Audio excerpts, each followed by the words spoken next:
Les combini au Japon, ce sont des supérettes ouvertes 24 h sur 24, 7 jours sur 7. On en trouve à tous les coins de rue, il existe plusieurs sortes de combini, les Family Mart, 7-Eleven, Lawson, et c'est très pratique pour aller acheter à manger en vitesse. Souvent le midi, on va manger dans les combini, mais dès qu'on a une petite faim, on peut toujours s'arrêter dans ces supérettes. Aujourd'hui, vous me rejoignez en plein été, on est début août, il est 7 h du matin, il fait déjà 25 degrés et les températures devraient monter jusqu'à 35 degrés. Ça fait plus de 2 semaines qu'on a 35 degrés tous les jours, grand cagnard. C'est la première fois que je passe l'été au Japon et je peux vous dire que c'est très chaud. Et pour l'occasion, j'ai décidé de vous faire un épisode spécial manger 24 heures au combini en été. Et pour commencer la journée, je me trouve au combini juste à côté de chez moi, le Family Mart, et on va aller prendre le petit déjeuner. Alors là déjà vous pouvez voir, on a plein de lait, de jus pour le matin, ça peut être pas mal. On va se prendre le classique, petit lait protéiné, ça je crois que j'ai jamais montré. On a même un rayon boulangerie avec des pâtisseries et viennoiseries. Alors il y a des croissants, mais croyez-moi, il faut pas prendre ce genre de croissant. Je m'attends à rien. Mais par contre, ils ont des pâtisseries un peu meilleures en général. Moi j'aime bien ceux avec à la pâte d'haricots rouges. Ah voilà, on va prendre ça. Et il manque plus que le café et je vais aussi prendre du thé. Un truc qui est trop bien dans les combini, c'est qu'on peut acheter des cafés glacés. Ce matin, je vais faire ça parce qu'il fait trop chaud. Je pense que je vais prendre un latte. On va tester. Ice latte, onegai shimasu. Voici la machine à café. D'abord, il faut que je l'ouvre. On le met là-dedans. Ice latte M. C'est très rare que je vienne prendre mon petit déjeuner dans ce combini. D'habitude, je prends mon petit déj juste avant le boulot, au 7-Eleven à côté du boulot. Ah ouais, c'est vraiment un tout petit peu de café et beaucoup de lait. Bon, ça y est, j'ai mon petit déjeuner. Maintenant, je vais aller me poser dans un endroit pas très loin de chez moi et on va aller manger tout ça. Vite, parce qu'il va commencer à faire chaud. Et la traversée au rouge. On voit jamais ça au Japon, c'est très rare.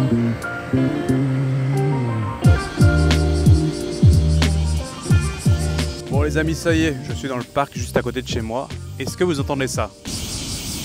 Ça, c'est le son de l'été au Japon. Il y a des grillons, des criquets, des insectes qui sont partout dans tous les arbres et peu importe où vous allez au Japon, vous entendrez ce son en été. Donc je suis désolé si c'est un petit peu fort, je vais essayer de rapprocher le micro de ma bouche pour pas que vous entendiez, pour pas que ça vous dérange de trop. Mais on est tranquille, on est en mode chill aujourd'hui. Pour ceux qui connaissent pas ce genre de vidéo, c'est pas la première fois que je fais un manger 24 heures au combini. Ça doit être la 3e fois je pense. Et en fait à chaque fois c'est des vidéos un peu chill. C'est plutôt un prétexte pour aller se balader un petit peu, manger dans les parcs et discuter comme ça ensemble. Quand il fait beau, j'aime bien faire ce genre de vidéo. Et en même temps je vous montre un peu mes nouvelles découvertes dans les combini. Parce que petit à petit je découvre des nouvelles choses que je connaissais pas quand je suis arrivé au Japon. Et donc aujourd'hui, voici ce que j'ai pris pour mon petit déjeuner. Vous verrez que j'ai pris 2 cafés parce qu'en fait au début je me suis foiré. J'ai commencé par prendre le café chaud et je me suis dit mais merde, on est en été. La vidéo c'est littéralement édition spéciale été et j'avais oublié qu'on pouvait faire des cafés glacés. Donc j'ai pris mon ice latte et par contre vous avez vu c'est vraiment plus de lait que de café. Donc à la limite c'est bien que j'ai 2 cafés, je vais pouvoir peut-être verser un petit peu de café dans celui-là. Avant de vous montrer un petit peu tout ce que j'ai acheté, on va commencer par boire du café parce que vous le savez, moi le matin il me faut mon petit café. Je prends pas ça d'habitude, ice latte, c'est la première fois que je le prends mais je me suis dit que ça pouvait être sympa de vous le montrer. C'est vraiment pas cher, 210 yens comparé à ce qu'on pourrait trouver dans un café ou même un Starbucks. C'est bien moins cher d'acheter ça au combini. Goûtons pour voir si c'est bon. Ah ouais, par contre, il y a vraiment 0 café là-dedans, c'est fou. C'est un verre de lait glacé. Alors moi je me souviens que je prenais plutôt celui du Lawson quand j'en prenais. C'est peut-être un peu meilleur. C'est vrai qu'il y a tout un game aussi. Il y a toute une compétition entre le Family Mart, 7-Eleven, Lawson. Et pour les cafés c'est pareil, c'est la compète. Qui fera le meilleur café? Du coup j'ai bien fait de prendre mon autre café. On va pouvoir verser un petit peu dans celui-là. Vous allez me dire, mais Malo, tu vas ruiner tous tes glaçons et ton ice latte. Oui, c'est vrai. Mais j'ai pas trop le choix là. Sinon j'ai vraiment 0 café. Ah voilà, c'est meilleur déjà. Il a pris un peu de la couleur. Mais c'est pas la seule boisson que j'ai pris ce matin. J'ai bien sûr pris le fameux thé vert japonais. Ça, je peux plus m'en passer. J'adore ça depuis que je suis au Japon. J'ai vraiment été converti au thé vert. Et celui-là, c'est le meilleur. Oui, Ocha. En général, je prends ça le matin. Je prends un café et un thé vert. Le thé vert, c'est caféiné. Hein. C'est un petit peu comme le café. Enfin, c'est de la théine, mais la théine et la caféine, c'est la même molécule. C'est juste que c'est bien moins fort et je préfère avoir un petit peu de thé parce que ça répartit la caféine de manière plus lente dans ton corps et ça fait que ça te donne de l'énergie pour plus longtemps, en général plusieurs heures. Et donc j'aime bien mixer un petit peu les deux. Et surtout le goût en fait. Pour moi, c'est vraiment le goût du Japon. J'aime beaucoup le thé vert. J'étais un peu converti. En 3e boisson, parce que ce n'est pas fini, j'ai pris mon petit lait à la banane protéiné. Ça, c'est un truc qui est trop bien dans les combini. Moi qui commence à faire du sport, ça fait depuis cette année que j'ai repris la salle. Et c'est un truc au Japon qui est assez compliqué, mine de rien, d'avoir assez de protéines dans son alimentation traditionnelle parce que on mange très peu de viande. Et quand on en mange, c'est en très petite quantité, comme le poisson aussi, c'est également en petite quantité. Donc, ils ont beaucoup ce genre de petits compléments en protéines dans les combini, mais pas que. Et ça, c'est très pratique, tu vois, c'est un petit lait à la banane qui te rajoute 15 grammes de protéines pour seulement 100 calories. Et ce que j'aime bien de celui-là en particulier, c'est que des fois, les produits à la protéine, on sent que c'est un truc qui va pas. Quand on goûte, le goût il est un petit peu bizarre, c'est un peu trop épais, ou vous savez si vous avez mangé des barres protéinées, et bah celui-là on le ressent pas du tout. Pour moi c'est vraiment juste comme un lait à la banane classique, et c'est pour ça que je l'aime bien. Je vous ai pas parlé du prix, mais je peux vous mettre le prix à chaque fois que je vous montre. C'est aussi un des gros avantages dans les combini, c'est très peu cher. Et maintenant, on passe au vrai du petit-déj. Vous savez que moi, j'aime beaucoup manger salé le matin. Vous l'avez vu dans mes précédentes vidéos, quand je fais un petit-déj en général, c'est tout le temps salé. Et donc là, j'ai pas failli à la règle, j'ai pris des œufs. C'est quelque chose que je vous ai jamais montré, je crois, dans les combini. Ce sont les œufs marinés à la sauce soja. Vous pouvez voir derrière, on les voit, ils sont à l'intérieur, dans leur petite poche de sauce soja. Et ils sont déjà cuits. Et ça, en général, c'est ce qu'on retrouve dans les ramen, par exemple, ou dans d'autres restaurants. On peut commander les œufs directement comme ça, marinés. Et c'est super bon. Je vais vous montrer ça de plus près. On va commencer par ça ce matin. Et voici à quoi ça ressemble. Vous pouvez voir, il a pris un petit peu la couleur de la sauce soja. Il est un petit peu brun. Et surtout, il s'est imbibé du goût. Mesdames et messieurs, pour cette journée, je vous lance un itadakimasu. Bon appétit. Classique, l'œuf est bien cuit. Le cœur est encore un tout petit peu fondant. Alors moi je préfère un poil moins cuit, mais bon, on est sur des œufs de combini. Il ne faut pas s'attendre aux meilleurs œufs qu'on va manger. D'ailleurs, c'est un peu une généralité. Dans les combini, on peut manger bon, mais ça va vraiment pas être les meilleurs plats qu'on trouve en général. Et moi je mange en fait très peu dans les combini. Au fil des mois, je trouve que je préfère aller manger soit dans les petits restaurants, soit dans les supermarchés. Ils ont un rayon frais où ils font des plats bento tous les jours et c'est fait vraiment le jour même. C'est beaucoup plus frais. Un petit peu de thé vert. Allez, pourquoi pas mélanger un petit peu les boissons.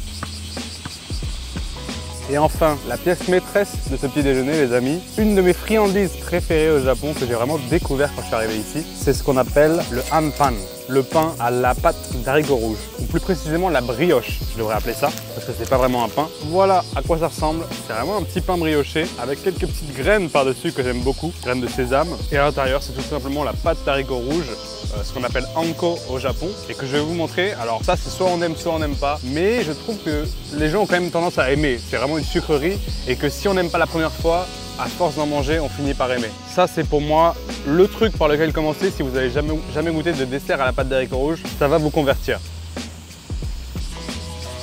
Ça faisait longtemps que j'en avais pas mangé. L'équilibre parfait entre la brioche, la pâte d'haricots rouges à l'intérieur que vous pouvez voir là, les petites graines de sésame par-dessus. La brioche, elle est vraiment beurrée, donc elle a ce petit goût vraiment un peu gras en bouche qui se mélange parfaitement avec la texture de la pâte d'haricots rouges à l'intérieur où il reste quelques petits morceaux d'haricots.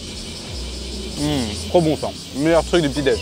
Là dans la journée, je vais essayer de tester un petit peu différents plats qui sont spécifiques à l'été au Japon. Et du coup, on se retrouve ce midi pour le déjeuner où on va aller tester un peu qu'est-ce qu'ils proposent comme bento pour manger en été. Les amis, ça y est, deuxième repas de la journée. Il est midi et on va changer un petit peu. Ce midi, on va aller au 7-Eleven. Il commence à faire chaud, du coup, il va me falloir quelque chose de frais pour ce midi. Je vais trouver tout ça et on va aller manger dans un deuxième parc.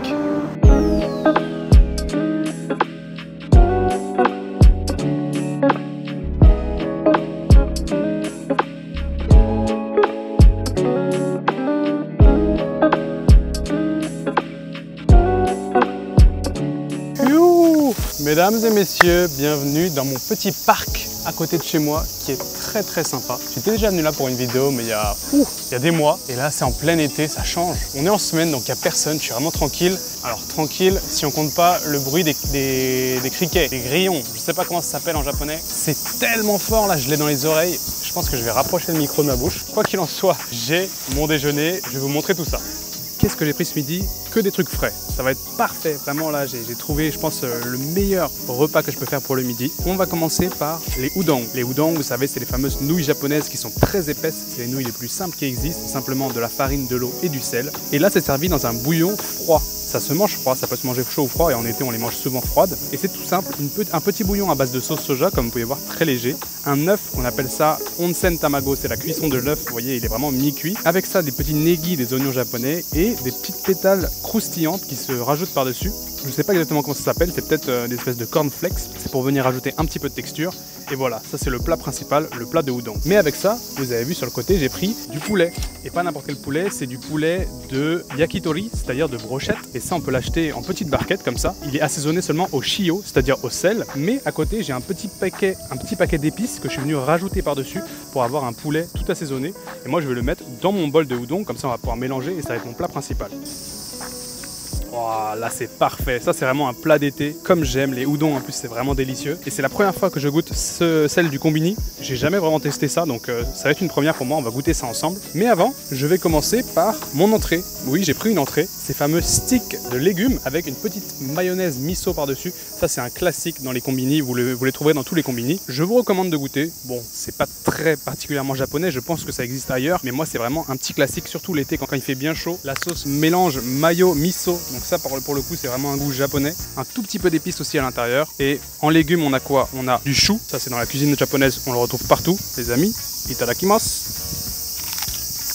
J'avais oublié la mayonnaise miso, c'est vraiment spécial. Rien à voir avec une mayonnaise classique qu'on pourrait avoir l'habitude. Là il y a vraiment ce goût de miso prononcé. Et j'adore moi le miso, c'est un goût un petit peu épais, un petit peu fort, légèrement fermenté, salé, très salé. Et ça se mélange très très bien à la mayonnaise.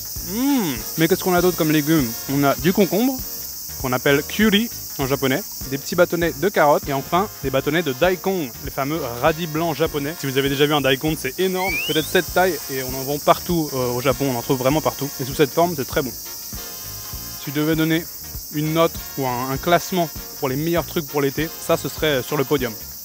Tellement frais, parfait. Ça fait longtemps que j'en avais pas pris, vous voyez, ça m'a réconcilié avec ça, je pense que je vais retourner en prendre tous les jours. Le midi là, délicieux. En boisson, j'ai fait simple, une bouteille d'eau, ça suffira. Le bouchon! Votre rappel quotidien de bien vous hydrater en été, n'oubliez pas de boire votre eau. Et aussi, n'oubliez pas comme moi, la crème solaire. Parce que là, j'ai oublié de mettre ma crème solaire et je regrette. En venant ici, j'étais sous le soleil. Et ça, c'est un truc, c'est dangereux, on ne le répétera jamais assez. Faites attention au soleil. Ça fait vraiment longtemps que je n'avais pas mangé ça. J'avais un peu oublié. Je crois que je vais m'y remettre. Un poil cher pour ce que c'est. On est sur du 280 yens. Mais bon, ça l'est beau. La raison pour laquelle j'ai pris qu'une bouteille d'eau, c'est que j'ai pris une autre boisson qui me servira de dessert. Et ça, c'est un petit peu un incontournable quand on vient l'été au Japon. Attention, ça n'existe que dans les 7-Eleven. Et c'est le smoothie. Ça, c'est génial. On en trouve 3 ou 4 différents goûts. En fait, c'est pas facile quand on connaît pas. Il faut se rendre dans les congélateurs, dans le fond souvent du 7-Eleven. Vous allez pouvoir voir ce genre de cup avec les fruits gelés à l'intérieur. Il faut les acheter, vous choisissez votre goût. Et ensuite, après avoir payé, vous passez à la machine à smoothie. Vous scannez le code barre et vous insérez le gobelet. Et la machine va tout simplement broyer les fruits pour vous. Et vous avez votre smoothie tout fait. Ça coûte à peu près 300 yens, donc à peine 2 €. Et vous avez plein de goûts différents. Vous pouvez prendre ça le matin, le midi. Vraiment un incontournable. Une des raisons pour lesquelles je voulais tourner cette vidéo, c'est ce smoothie. En vérité, je voulais me le garder pour le dessert. Mais là, juste le voir sur le côté, ça me donne trop envie. Je peux pas résister. Trop bon. Celui-là, c'est fruits rouges, enfin blueberry, c'est-à-dire myrtille. Et il y a d'autres fruits à l'intérieur, alors je sais plus exactement lesquels. Mais banane, certainement, peut-être de la fraise. Et il rajoute également du lait. Alors je crois que dans celui-là, c'est même du lait de soja, pour avoir une texture un petit peu plus écrémée, j'ai envie de dire. Et ça, quand il fait bien chaud, bah, c'est parfait, quoi. On enchaîne avec le plat de résistance. Je pensais que j'allais commencer par ça, mais au final, je finis par ça. Les fameuses udon avec mon poulet. On va goûter, voir ce que ça donne. La petite baguette. Bon, c'est un petit peu le problème dans les combini, c'est que tout est toujours emballé dans du plastique. Et ça, on n'y peut rien. Si on mange dans les combini, c'est forcément plastique. Les amis, bon appétit. Commençons par goûter le poulet, qui est censé être un poulet tout droit sorti des brochettes de poulet, yakitori. C'est bon, il a ce petit goût de poulet braisé. Vous voyez, il a vraiment dû être fait sur le feu. Il est légèrement cramé sur le dessus. Ouais, ça a vraiment le goût yakitori. Par contre, je me rends compte que j'aurais peut-être dû mélanger mes udon avant. Là, vous voyez, j'ai un pack de udon. C'est bon, j'y arrive. Goûtons les udon. C'est pas les meilleurs udon. Elles sont un poil trop molles à mon goût, mais ça reste du classique. Il y a ce petit goût de bouillon, un mélange soja, un petit peu poisson. Ça se mange très bien, avec les petits légumes sur le côté. Ça, je crois que c'est numéro 1. Ah, j'ai oublié qu'il y avait un œuf sur le côté. Mais oui, bah ça y est, il a cassé. Ah ouais. Et ça, c'est ma cuisson préférée pour les œufs au Japon. J'ai appris comment ça s'appelle. Ça s'appelle tamago onsen. Et en fait, pourquoi ça s'appelle comme ça? Parce que à l'origine, ce sont des œufs cuits dans des sources onsen, donc des sources chaudes qu'on trouve un peu partout au Japon. Et ces sources sont souvent à 80-90 degrés, donc c'est pas vraiment de l'eau bouillante. C'est pour ça que l'œuf ne cuit pas totalement. Le blanc d'œuf reste légèrement liquide. et l'intérieur est voilà, parfaitement cuit. Ça s'est étendu maintenant à la façon de cuire les œufs. C'est pas forcément cuit dans une source onsen, ça peut être cuit dans de l'eau normale. C'est juste la façon de cuire l'œuf, c'est avec de l'eau à 80-90 degrés. Ça c'est trop bon, regardez ça. Mélangé avec les udon. Ça change tout. L'œuf comme ça qui se mélange avec les udon, ça rattrape les udon qui sont un peu trop cuites, ça harmonise le tout. Les petits negi qui viennent apporter le côté croquant et un petit peu de verdure. Trop bien en fait. Bon, j'ai payé un petit peu plus cher que d'habitude. Le repas là j'en ai eu pour 1643 yens, donc à peu près 10 €. Mais bon, je trouve que ça les vaut parce que là franchement je me régale. Écoutez, je vais finir mon repas tranquillement et je vous retrouve ce soir pour le dîner. J'ai encore quelques trucs à vous montrer. Bon, pour finir cette belle journée d'été, on va aller se faire un dîner à Lawson. Comme ça, j'aurais fait un peu toutes les combini. Lawson, c'est un petit peu le petit frère des combini. C'est le vilain petit canard. Les gens aiment pas trop Lawson. Mais moi, je dois vous dire que j'ai un petit faible pour Lawson. Peut-être que c'est pour ça, c'est parce que les gens l'aiment pas. Je me dis, mais si, c'est quand même pas mal Lawson. En vrai, si on veut être vraiment honnête, c'est quasiment tous la même chose. Ça se joue vraiment sur des détails. Si vous voulez, les marques qui sont un petit peu différentes, les produits, les prix, c'est quasiment les mêmes. Donc franchement, il n'y a aucune raison de haïr Lawson. C'est un bon combini, c'est juste qu'il est moins connu. Et il y a certains trucs qui sont un petit peu différents, mais c'est tout aussi bien. Bon, qu'est-ce que je vais pouvoir manger ce soir? On va aller regarder ce qu'il y a et après, je vous emmène au troisième et dernier spot de la journée. Les amis, c'est sur ce soleil de plomb qu'on va finir avec le dernier repas de la journée. On est en fin d'après-midi, je mange un petit peu tôt parce qu'au final j'ai fini ma journée assez tôt, donc je me suis dit pourquoi pas enchaîner directement. J'ai le soleil qui commence à descendre à l'horizon, mais il fait encore très chaud. Je pense que ça se voit rien qu'avec les lumières, mais il fait 35 degrés là, ça tape. Et du coup, je vais commencer par le dessert pour ce dîner parce que sinon ça va fondre. Les amis, j'ai envie de vous présenter pour ce soir ma glace préférée de ces jours-ci que j'ai découverte il y a quelques mois. C'est tout simplement le mochi glacé. C'est un truc que j'avais pas encore goûté. Un mochi, vous savez, c'est la pâte de riz qu'on tape comme ça pour obtenir justement une pâte et on peut en faire des desserts. Et là, c'est exactement ça, sauf qu'à l'intérieur, c'est une boule de glace vanille. Et ça, on en trouve un peu partout dans tous les combini. Regardez le rayon glace dans le combini. Il y a tellement de parfums, de sortes différentes à tester. Ça, en été, c'est un des trucs les mieux qu'on peut manger dans les combini. Et je voulais vous le garder pour la fin de vidéo. Et en particulier, cette glace, là, je vois, ça fait, tu vois, je suis allé chercher il y a 10 minutes et elle est déjà en train de fondre. Regardez. Mais en gros, c'est vraiment un mochi avec de la glace vanille à l'intérieur. C'est un régal. Les amis, bon appétit. Tellement bon. Regardez l'intérieur. Et vous voyez, c'est servi avec un petit pic comme ça pour pouvoir prendre la glace. Hyper pratique. Petite anecdote, on n'appelle pas ça des mochi au Japon, mais des daifuku. C'est le nom japonais officiel. Oh, ça va couler, attention! Le mélange sucre-glace, riz et vanille est imbattable. J'ai un deuxième dessert, mais celui-là, je me le garde vraiment pour après le repas parce que je pense que ça va et je peux le manger d'ici quelques minutes. En boisson, pour ce repas, je me suis demandé qu'est-ce que je peux vous montrer que je ne vous ai pas encore montré en boisson. Et j'ai pensé à ça. C'est un thé que j'aime beaucoup. Il s'appelle Kuromame Cha et c'est un thé typiquement japonais. C'est un thé d'haricots noirs. Donc vous voyez, c'est ces haricots-là. Et ils en font du thé. C'est sans caféine, donc c'est vraiment un petit thé très léger. J'aime bien boire le midi ou le soir en accompagnement avec mon repas. Vous savez, ici au Japon, on boit plus de thé que d'eau. Les thés comme ça, c'est considéré comme de l'eau ici au Japon. On demande de l'eau dans un restaurant, souvent on vous sert du thé. Et donc ça en fait partie et c'est très rafraîchissant, c'est parfait pour une journée d'été comme ça. Celui-là est vraiment particulier parce que ça a un goût un petit peu de graines grillées au four. Je ne sais pas si vous avez déjà mangé des graines de soja justement grillées au four, je trouve ça délicieux. Et ben c'est un petit peu ce goût-là, sous forme de boisson. Je vous conseille d'essayer. Kuromame Cha, ça s'appelle. Allez, on attaque avec le repas, le plat de résistance. Et aujourd'hui, enfin ce soir, je me suis dit que j'allais me concentrer sur les plats surgelés du combini. Parce qu'en fait, il y a tout un rayon de plats surgelés qu'on peut faire en réchauffant au micro-ondes. Et oui, je vous ai pas dit, en fait, là je suis sur le rooftop de ma résidence. J'ai une vue qui est vachement sympa sur Tokyo. Et du coup, comme j'ai accès à mon micro-ondes, j'ai pu réchauffer 2-3 trucs. Et donc, je vous ai pris un plat typique japonais qui s'appelle Nikujaga. C'est ce plat, juste là. Et c'est un mélange tout simple de pommes de terre, d'oignons, de carottes et de viande de bœuf, tout ça dans une petite sauce, un petit dashi japonais.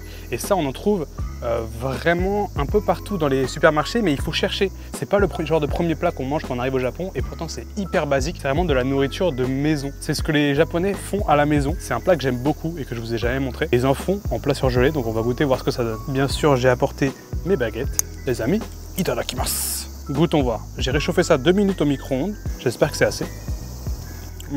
Ça a exactement le goût dont je me rappelle. Une sauce très légèrement sucrée avec un goût vraiment japonais qu'on retrouve pas vraiment chez nous. En général, la cuisine japonaise comme ça se différencie vraiment par les sauces. C'est pas du tout les mêmes sauces qu'ils utilisent ici. Et je connais pas tout, il faudrait que je me renseigne d'ailleurs. Il faudrait que j'apprenne à cuisiner japonais. Je pense que ça pourrait m'aider à vous transmettre un petit peu les saveurs en vidéo. Mais ça, je sais que c'est vraiment un classique. Des petites lamelles de bœuf avec des oignons aussi pareils qui sont bien presque confits. Les carottes aussi, qui sont hyper fondantes. Ouais, elles se mangent toutes seules, légèrement sucrées. Et ce que j'aime beaucoup de ce plat, c'est qu'on peut boire la soupe qui est avec. Ah ouais, c'est vachement bon. Dans la cuisine japonaise, ils ont l'habitude de cuire des bouillons, des soupes. C'est en fait en faisant revenir tous les ingrédients à l'intérieur et donc c'est souvent rempli de saveurs. Et là, ça y échappe pas. Je suis impressionné. Un truc surgelé de Combini.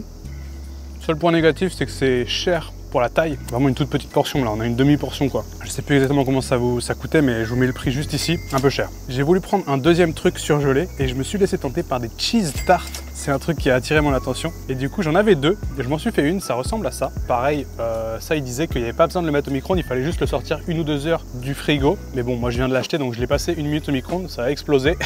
J'espère que ça va le faire. Oh, déjà, je sens que ça a l'air plus douteux. La consistance a l'air toute molle. Une tarte en général surgelée, c'est un peu compliqué. Bah, déjà, regardez, il y a la moitié qui est restée dans le fond. Goûtons pour voir.